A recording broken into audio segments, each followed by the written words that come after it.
Hi guys, this is going to be a raw, uncut video, like an update. There's the fish, outdoor pond. I've had a traumatic week, I can tell you. One of the most traumatic since my mum passing away in 2023, March. Koi behind me, outdoor pond. I'm going to spin you around. You're going to see my ugly, stressed mug and let you see the outdoor pond. And what's worth mentioning is you can have a look at the bottom of the pond, see how that Hikari friend food has been going on. So let me turn you around and we'll have an update on stuff that's been going off. So here's the outdoor pond, here's the fish. The water temperature here now is 9.2 degrees. It's the, is it the 16th of November, Saturday. Fish are looking happy enough though. His temperature's dropped. It was a cold night, but the cloud cover was really clear last night, but the cloud cover's over.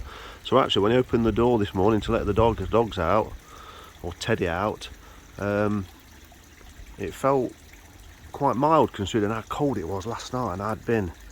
Anyway, fish are happy enough. They're not getting a lot of food. I've left that auto feeder on and it just comes on 3 times a day, or I was. So yeah, or there wasn't any food on that, and I just put a scoopful every day of a protein powder capful, and that's it. So anyway, look at this. Look how clear the water is, but look at all that waste. That right there is all food waste. The water is absolutely gin clear. Can't grumble on that. Fish are looking happy enough though. Can't grumble.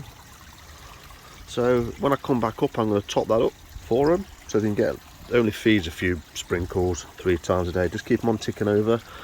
I'm going ballless this year, going to see how long I can last. That's still looking nice, the Buddha look. Look at that, that's beautiful, isn't it? Look at that, fabulous. And I've got to cut all this down.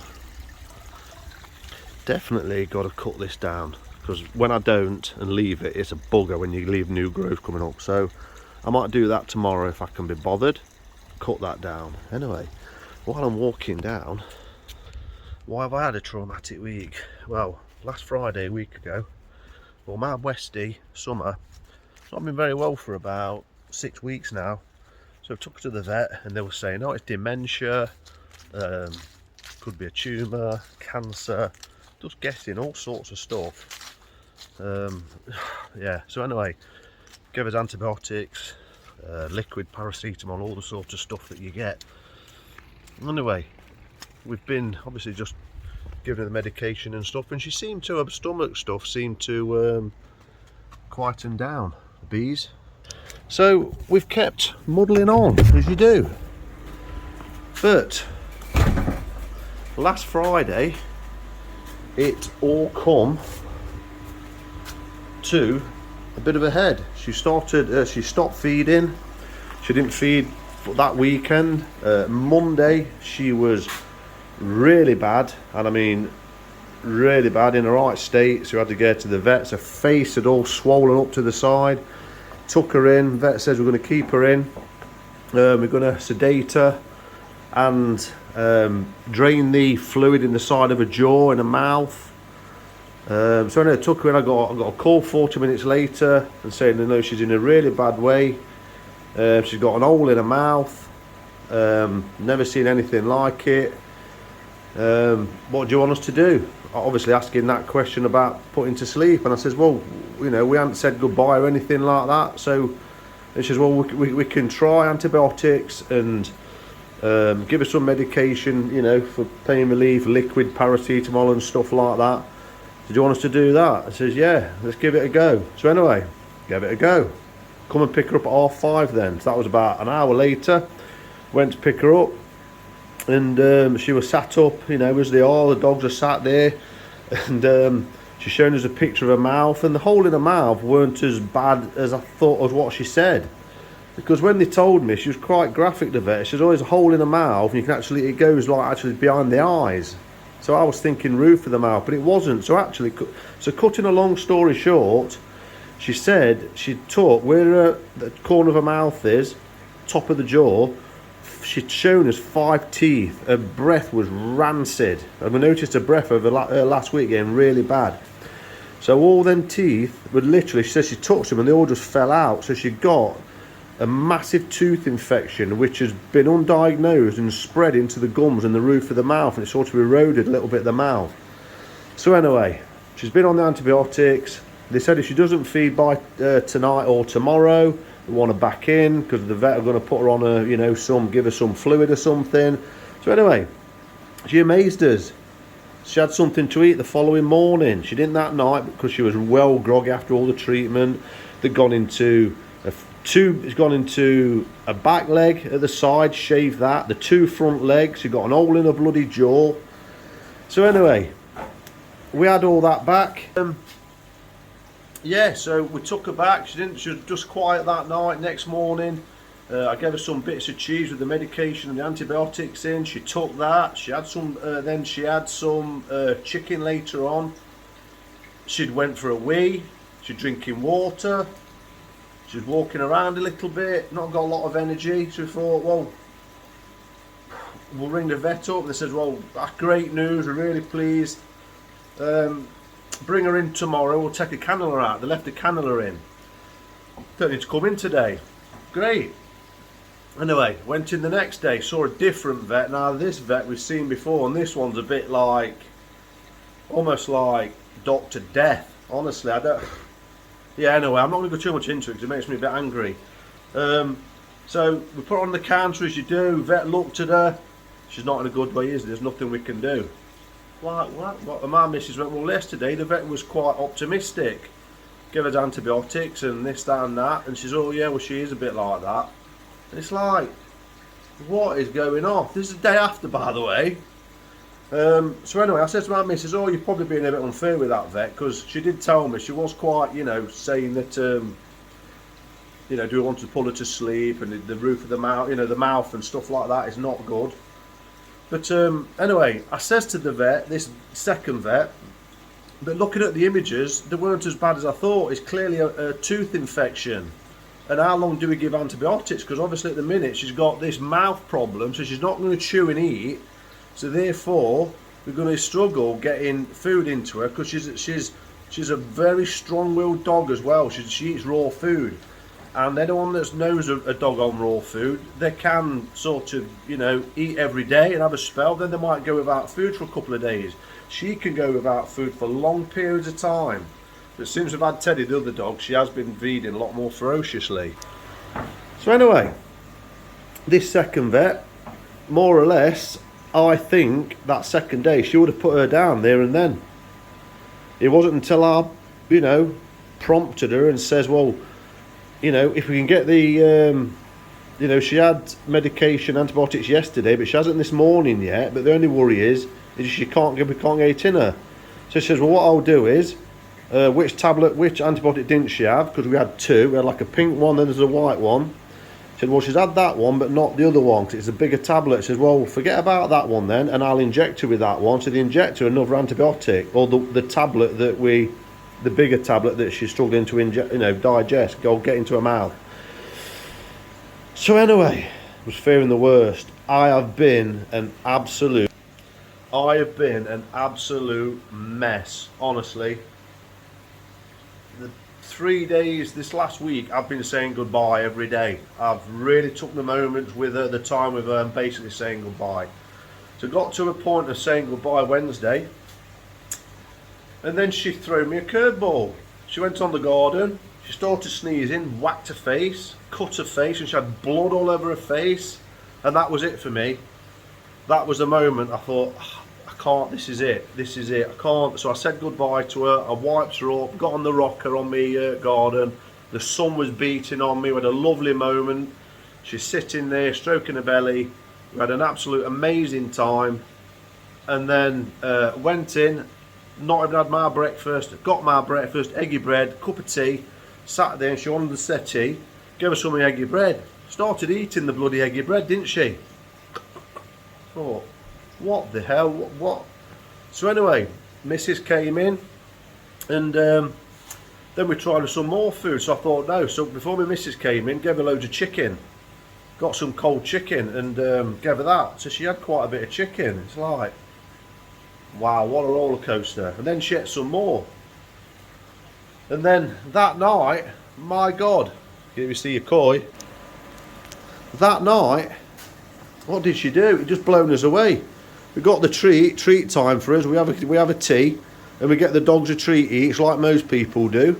We got a treat. She only started chewing it on both sides of her mouth, and I'm not kidding. I've read, I thought, I don't even care. She has the whole pack. She had six stick treats.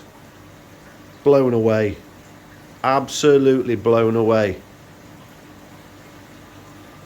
And that was not yesterday, the night before. So she's not in no pain anymore, because before she was shaking, like you can see, like a shuddering with, like, obviously that's pain now. Bless her. She's very settled now. She's resting. Her jaw's now not swollen anymore with all the pus and stuff inside. That's really gone down. We've had time at least. If she doesn't make it, up the moving finger, thumb. We've had time at least with her. I've had special times with her. Whereas if we'd have listened to that vet last Monday, 5 days ago, she would be probably ashes now. I don't want to point at these, but she would have been ashes now. So the moral story of that one, and she's been resting today. She's got up, to my amazement, this morning. She's had a poo. I've never been so happy for my dog to have a poo, because she hasn't had one for 2 days, and because she's eating again, obviously that body's working. And I've looked at infections and stuff, and apparently when you have an infection you can really get lethargic and tired, because your body's preserving energy to fight the infection. So a lot of the symptoms she was getting is probably because her body is trying to recover and fight the infection. But that second vet, day after, we've had literally 24 hours of an antibiotic, and she would have put her down. Honestly, just blown my mind. So today, Saturday, we've had a really good day with her. She's still alive, she's fighting, she's walking around, she's looking happy.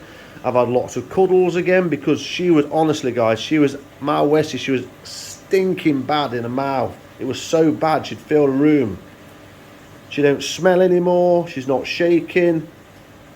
She seems content. And we're getting time where she's being able to cuddle her again. She's cuddling, because she got to a point where she was taking herself off because she didn't want to be touched, and it got to that point. And that's when we really got her to the vet, when she turned like that. We thought, this is not right, something's going off again. So anyway, moral of the story is, do not trust a vet. I know it sounds brutal, but trust your instinct, because my instinct was, I think this is a tooth infection that has been missed, because when she was sedated about 6 weeks ago, and they never mentioned anything about a tooth infection or a mouth infection. Even though they sedated her, they did mention she'd got bad teeth, but they didn't give any treatment for that or anything. And I think if they'd have looked in her mouth properly, they would have seen signs of this tooth decay and an infection, and they could have given her something for it then and took the teeth out then, because this vet literally says a tooth these 5 teeth just fell out. They actually shown them. The room stank. And the next day after she had them teeth out, she didn't smell nowhere near as bad. It's just been such a turnaround from death, having her put to sleep, to having a dog that's 13, and just when she's asleep, she's just comfortable, happy, relaxed, just relaxed. Anyway, I'm in here now, so yeah, moral of the story with that one, she's still battling there. We've got a long way to go, and fingers crossed we are left with a dog in older age, pottering around, sleeping a lot, eating, having a little bit of a walk, drinking, pooing, doing everything that older people do. If that makes sense. But she's not a person, she's a dog. So anyway, on that note, It's really calm in here. I'm changing the subject now, but anyway, today would have been doomsday for me. Today has gone from a joyful day, a blessing day, to would have been a day of sorrow. Look at that sack. I've got something to tell you guys. That carbon that was in that sack, I went to clean it last week. So this has not been touched in here all week. I've really neglected these. I've been in twice a day, but I've not cleaned the filter out for over a week now. So that's ready. Look, I think that's had maybe 2 weeks, or it wasn't last weekend, or the weekend before I did them, I think, can't remember. But look at that sack. Right, what's happening, I went to clean that a week ago, opened it up, there was no carbon in it. The carbon were gone. I'm like, what the hell? And I remember when I put it in, after a week, I noticed the water went like a blacky colour, and I was getting like a staining on stuff, and I just thought it was algae. So I don't know what happened. I don't know whether it came up and went over the side into the pond, or whether it's just disintegrated. How weird. So what I've done now, I've got some more carbon, and I've wrapped it in a you know, like a cheesecloth. So it's wrapped, tie wrapped, and then that block of carbon is sat in there. But what I've noticed is this is really starting to clog up for some reason all of a sudden. I don't know why. And I only did this about 4 days ago, but look at the weight of that. Look at that, bending that. I don't want that. So this has got to come off again, and I've got to get that out and clean this. I don't know whether the algae is growing actually on this meshy type thing, so it's actually clogging it really quick, but or whether the actual carbon has flipping disintegrated again to nothing. But you can see the water overflowing in that sack, look. See it? The cactually, have you seen my video? That was out last week. This is the cactually, the second one that I got off Amazon. Absolutely working a treat at the minute. There's been no problems. It's still only slightly dipped in, because I don't want to push it too deep. The water in here is 14.4. Can you see that? No, you can't, because the light's shining. But look at the clarity on this pond. Absolutely mega, crystal clear. Air source heat pump now. The controller on that is doing great. The Digi10 controller that I got off Amazon, that is set to 13 point now to kick in now and kick off at 14, because I'm dropping it down by 0.5 every day. So that's going to be turned down again when I've done this. It's quite easy to do, but I'm not going to do it now because I've got one hand. So I'm going to adjust that, and then soon enough it will be around about 12. Well, 14 degrees at the minute. What I do is I keep turning it down, and it will hold the temperature until it can no longer hold, and then it will drop more than 1 degree. And that's where then, you know, so now I keep turning it down because we've got this cold spell, and we've got cold spell next week apparently. Really cold weather, and there's no way that my mini air source heat pump, when it gets down to 5 degrees, it struggles like mad and it just won't cope. So now I'm getting this down so I'm not getting that massive fluctuation. So it will get down to probably about 12 degrees soon, and then it will hold it for as long as possible, and then at that point that will start kicking in the inline heater to maintain the extreme. And it maintained it last year. I think the lowest this went down to was about 11 when it was really cold, a really cold long spell in January. So that's what that's doing. Everything else is bloody marvellous. Yeah, now, so I've got some brilliant news. It's really cheered me up this week. As some of you will know, I'm on Telegram, and I'm on the page of the Telegram group, Ricky Stoddart, Nishikigoi. Ricky started out Nishiki Goi. So if you're into koi and you're on social media, go on Telegram, search Ricky Stardot Nishiki Goi and you'll see it on there. Join the page.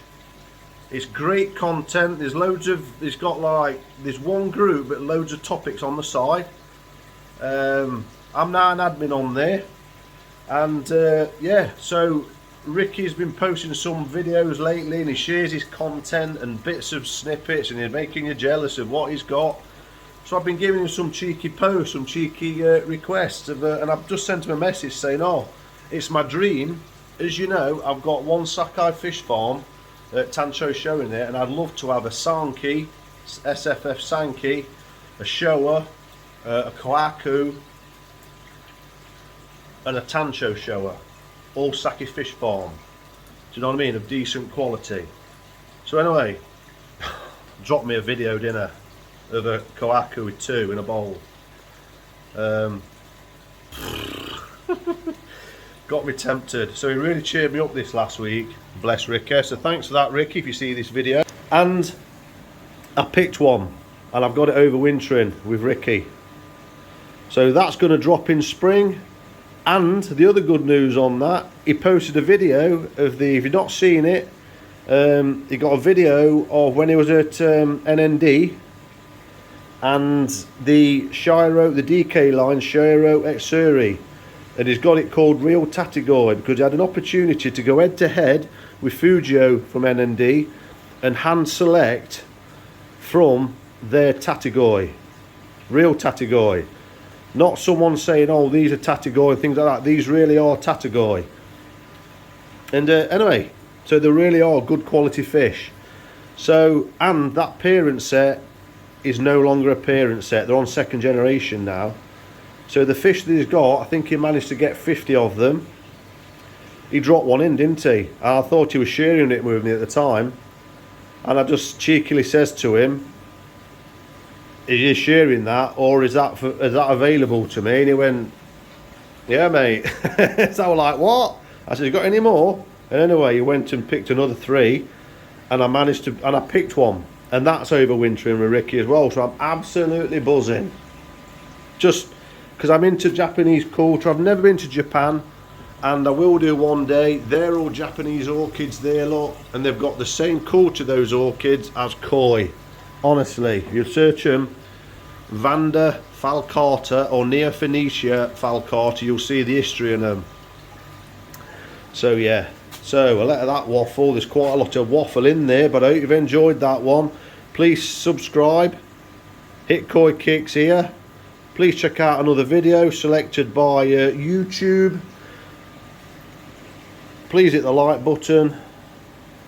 These are happy as Larry, not a lot to say about them. The clarity of them now, because the water's clearer, there's not got that yellow tinge. And there, being as I've mentioned, the DK Shiro at Surrey, there's the one from the Battle of the Breeders. So that was one of the other batch of NND Shiros that he selected as well while he was there for the competition, for the Battle of the Breeders.